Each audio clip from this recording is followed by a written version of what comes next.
When Tekken 3 hit the world, it was during a very odd time for games. The 1997 arcade release was during a downturn that would become an eventual death march for arcades. The popularity of buildings or rooms dedicated to games losing traction as home consoles started to catch up with dedicated hardware. Simultaneously, when Tekken 3 would be solidified as a classic in 1998 with its PS1 release, it was at an unusual spot for fighting games. While the competitive aspect of fighting games today is emphasized to the point that many people would consider it the main draw, fighting games at the time were a lot more loose and casual. Something closer to what Smash Bros is to a larger audience today. A fun game that just so happens to have a couple of diehards competing. Mishimas and Kazumas weren't real, honest Tekken, they were just playable action figures. And that looser idea of what a character should be and do let characters be weird. Have a tank, have a snake-looking guy, have a bird, who would end up being banned for being too strong, but when they made this train wreck, they weren't thinking about if he would end up being any good, they just wanted to make a panel in a comic that you could play.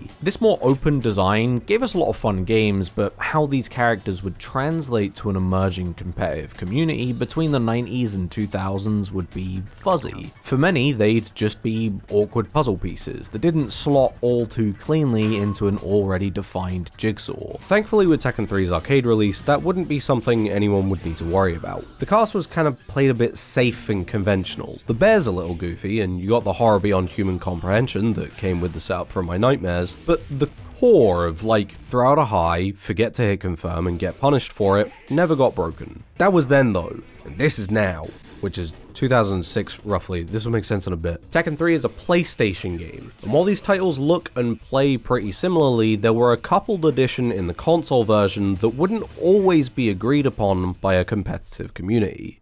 Playable comedy.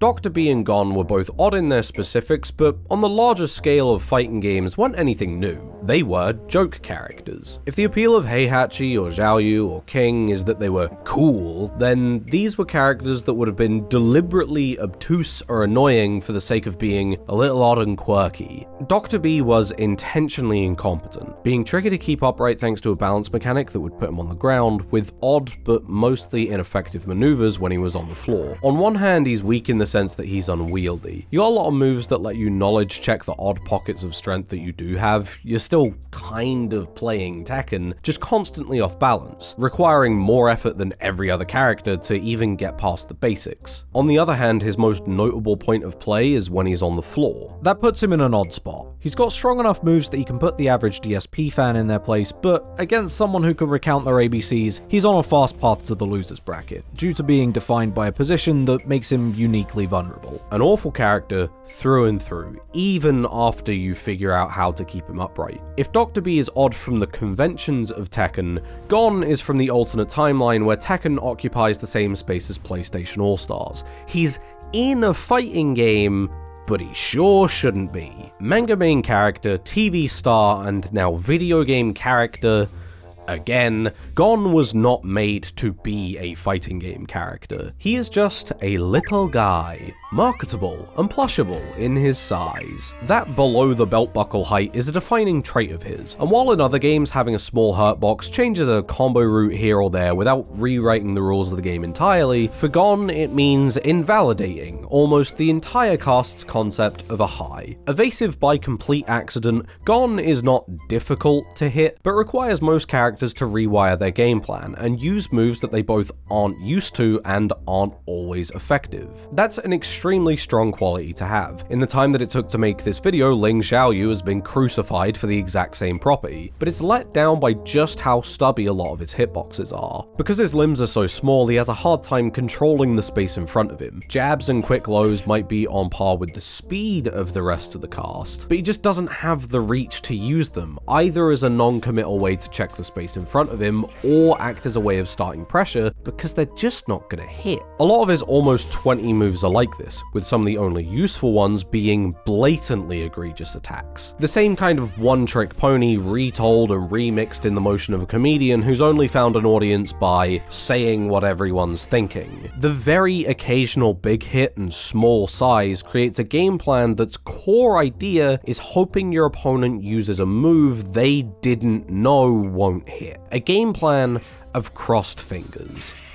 which he doesn't have. He's a little bit better than Dr. B, but neither of them can escape the reality that they're joke characters. Any interesting ideas or niche setups are always beaten down by the reality that their opponent is just plain stronger than them. With that, they comfortably slotted themselves into their clown shoes and would sit in the infinite slumber of games without updates as Tekken 3's bottom tiers. And then they got banned.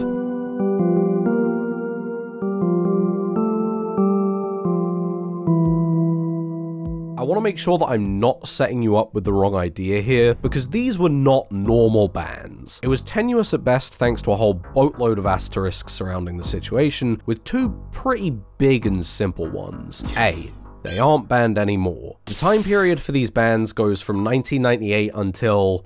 while the legend of the Gone ban still floats around even today, I can't find a tournament in even the last 10 years that hasn't had all characters available to play. At some point, people must have got full screen fireballed so hard that it knocked some sense into them. But when exactly that happened is kind of impossible to know. The last evidence that I can find is from a tournament in 2006, but it's hard to tell if that was a regional standard, gimmick format, or equally as likely the TO was salty from 16 years ago. B.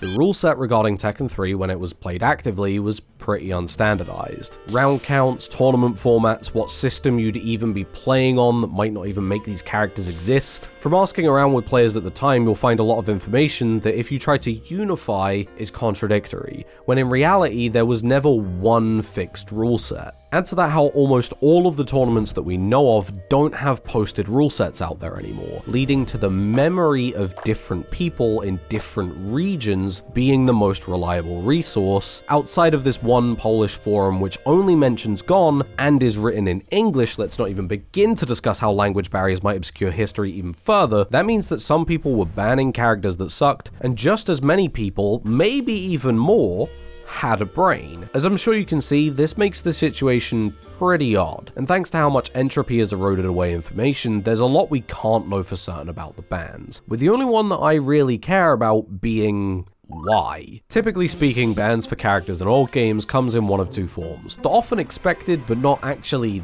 that commonly found reasoning is that a character is just too strong. For as infamous as ST Akuma or Pet Shop and Kakyoin might be, they're outliers, and most of the time strong characters don't get banned. Sometimes that's because the game was just dead on arrival. Even if this character in Biofreaks could justify a ban because he was too strong or because his name was a slur, he wouldn't be, because you didn't even know this game existed until just now. Games that were lucky enough to have a player base, like HNK, might be so busted at a universal level that even if Toki makes a couple of 9-1 matchups, there's not much reason to ban the character when you could embrace them as just another part of your already niche game. Looking back at Gone and Dr. B, the blurb that is a character tier list shows us this obviously isn't the case. What the tier list can't show you is how that power difference physically manifests. While they certainly fumble in some of the more standard ways, like not getting rewarded for the same kind of punish opportunity or not having the tools to stop certain situations entirely, these are problems that exist in every weak character. Light stumbles on the way to work, when the more pressing issues are the flaws that have them rolling down the stairs of character relevance. For example, Tekken is known for its movement, thanks to being able to cancel almost all grounded states into another also cancelable state. Players can speed up characters in erratic ways, the Korean backdash being the most famous example. Players who know how to use this become harder to predict since they're able to move into and out of attack range at a rapid pace, and if you want to keep up with even the average competitive Tekken player, you'll need to learn to do this yourself since every character in the game can do it. Oh, well, fuck me then. Neither of these characters can get this aspect of the game going, but they both manage to fail in different ways. Dr. B can technically movement cancel, but every backdash is met with a sway that needs to be corrected in order to keep him upright. For every other character, a Korean backdash looks like this, and during it, the entire time you're blocking something that makes the movement very safe. For Dr. B, the motion looks like this, and while the forward input making you vulnerable to everything temporarily temporarily is bad, this correction is also a stance that can't be cancelled. This makes even his optimized movements significantly more vulnerable and slower than every other character, and when blocking forces you to the ground, the inability to move around the space effectively means you're guaranteed to end up there sooner rather than later. It can't get much worse than this. If Dr. B is a feeble sloth in the path of a high-speed Heihachi SUV, then Gon is an American child. Gon operates on hops and rolls, which can't be cancelled at all. That's pretty bad. But even within that bad deal, there's a catch. While backdashing typically keeps you blocking, the backwards hop counts more like a jump, making you vulnerable the entire way through. Gon's backdash isn't just useless, it's actively harmful. Predictable, vulnerable, and inapplicable, Gon might as well not have movement in a game where 70% of the nuance comes from going backwards. For both of these characters, this fundamental failure of a core aspect of the game makes it incredibly hard for them to break the chain shackling both characters to the bottom slot of the power floor. So, they're not secret top tiers. The cabal of big tournament organizer wasn't hiding anything from the Mishima free thinkers. There is no hidden power discrepancy. If we look at it from a different perspective, you might be looking towards the much more mundane possibility that these characters were banned for logistical reasons. As characters introduced with the console release, there was a chance that people who had only played Tekken in the arcade might have never had the chance to play against either character. On the surface, this might seem like a decent reasoning, especially since other games around the time like Soul Calibur had a similar ruling. However, that surface is merely a blanket draped over a cabinet of holes. Holes created by the emotional airstrike that comes with losing to a bottom tier and the inconsistency of who exactly was banned. Tekken 3 has 2 console exclusive characters and 1 character who is in the arcade version but only as a skin. Anna in the arcades is a hidden alternate of Nina, meanwhile in the console version she was separated out into her own character. In the arcade both characters are identical, while on console the characters have some unique differences. And although you could make the argument that those differences are minor, they are different enough to not have them be the same function. If the logic followed that Gon and Dr. B were banned due to console exclusivity, then Anna should have also been banned along with them.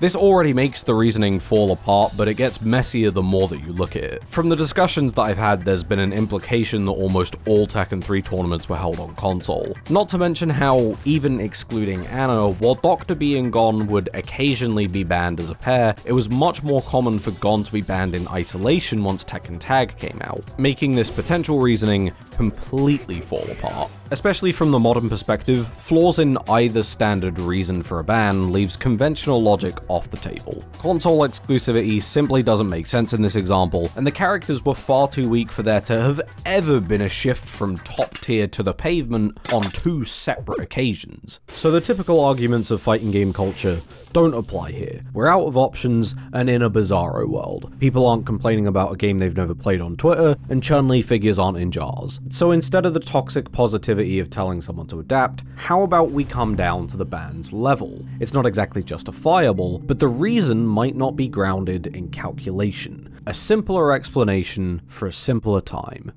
They're really annoying. I'd like you to put yourself in the shoes of someone in 1999. Crash Team Racing is about to be slandered as a cheap imitation of Mario Kart, Fight Club is about to become the personality trait of men everywhere, and a tournament goer is about to run the set in their cool video game that they like. They hit the setup for round 1, and they run into our favorite little man. Tekken's been out for about a year now, nobody's really playing this character, but they know because of his small hitbox and low range, a game plan built around a couple of mids and prominent lows should be plenty.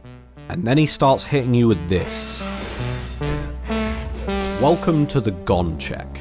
Certain attacks in Tekken 3 put you in this stun stance. Every character in the game can be put in this stance, but there's very few moves in the game that activate it. The solution to this, like all problems in fighting games, is to simply not get hit. Block up and you'll be fine. That's the catch though. All of Gon's attacks that cause this property, on hit, act as standard. It's blocking when it becomes a problem. It's an on-block combo. The combo is only small, forward 1+2 into a fireball. It looks like you might be able to escape the second hit, but you can't. In fact, depending on how you respond to a situation you've probably not seen before, you can get caught in a loop.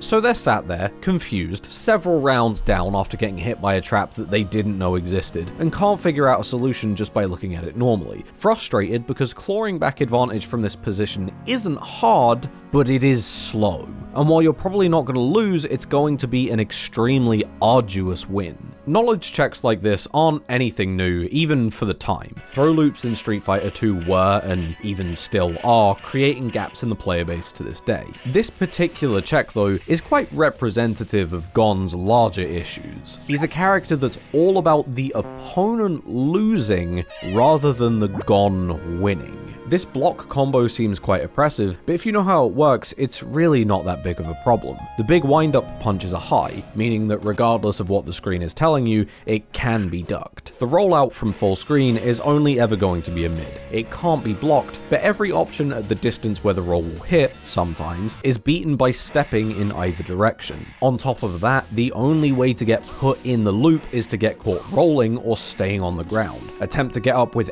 anything else and he breaks all of his advantage. None of this is the secret Discord tech that Armza has been waiting for to reinvent the dinosaur again. It's all just a situation that's only effective when your opponent is unaware. If you're a seasoned empty bank account holder, you're probably just recognizing this as a part of the matchup. But I bring this up as a more consistent, infuriating situation to a character full of inconsistent behaviors. He is a little guy, we're all in agreement about that at this point, so you might be assuming that a part of what makes him so evasive is that he's constantly crushing highs, but he's not. He's still a normal standing character, it's just that almost everything whiffs. Heihachi forward 4? That's a game of chance, particularly popular on Kick. While inconsistency is kind of a part of Tekken 3, typically that comes from combo routes being extremely finicky in regards to character alignment and distance, not the base elements of if an attack could even be used. It creates a consistent inconsistency in almost all of his matchups. The opponent, without a plan from Gon, will be coin flipping a lot of their high impact punishes since launchers can still technically hit. The issue there, beyond the dice roll that already exists, is that you should be ready for him to flip out of combos at a moment's notice. Thanks to Gon's, and also Chiroga's, ability to correct themselves off of a launcher if they press right as they're hit. It's not as huge a deal as that might sound, since they're still pretty vulnerable on the way down and during the landing, but it's another thing to keep an eye out for on a character that's already behaving odd. These inconsistent behaviors, on top of rules that don't belong to any other character, creates a matchup that is ultimately just not a match of skill, it's a knowledge check. The person who ends up piloting Gon, while certainly still an aspect that influences the outcome of the match, is not the main factor that decides the outcome of the match. You aren't playing the opponent, you're playing the matchup. A single-player game that asks you not how to overcome problems or understand striking distances, but which buttons of yours are secretly bombs. If all of this was put in the 2020s timeline, you'd be Scrub Quote's monthly zoo animal. It's complaints about a character that couldn't even make it to character select. But in the frustration, there's an element that, when discussing the potential for a ban, holds a lot of weight. Was any of this what people would have come to a tournament for? Tekken 3 is, in my opinion, a fantastic game about movement, striking distance, and timing. When going to a tournament, you're there to test those aspects of the game and how you and your opponent's concept of space and time interact. Gon, and to a much lesser extent Dr. B, don't test this. They ask you not when something is coming, but what is going on. You could very reasonably argue that it's on you to know the situation. These characters are just a part of the game, even if they aren't what people want from the experience. And while I'm glad that you made that Broken Tier t-shirt your personality, I think that it's a situation where the ban exists in a valid superposition. Tekken 3 hasn't been an actively played game in years, and to corner off portions of the game as too weird to be allowed at this point would be rightfully questioned as the bitching that it is. At the same time, the prospect of losing to a character who's breaking all the rules, or substantially worse, having to win against an entire bracket of them, would likely push away even the most dedicated set of players. While Gon is the largest instigator of this problem, which is why he's been the focus here, Dr. B fills this role as the exact same type of red flag. It's incredibly unlikely that you would lose to a Dr. B, but to have someone potentially waste your time as you win against a character that poses the conundrum, which of your buttons hit grounded, would leave a sour taste even when the round count goes up. These characters, whether you see them as a problem to be rejected or a part of the game to be accepted, are now a relic from the odd outcome of what fighting games were and what fighting games have become. They're from a time where the C in FGC was much smaller, a time where the genre couldn't have known that it would become a haven of games designed to be played for 5 minutes in an arcade that would end up being played for hundreds of hours on your computer. As time has gone on, characters have gotten far more inventive, just in a direction that caters more towards what the most dedicated players enjoy, towards a direction that allows both the absurd and the competitive to coexist. These characters were made at a time where the knowledge of the competitive community definitely existed, but wasn't as heavily catered towards. They existed in tension with the idea of competitive play, a jigsaw piece that didn't fit. Whether or not you agree with those in the 2000s that sought to isolate them, what they created was a very weird blip in the competitive history of a game with two very uncompetitive characters.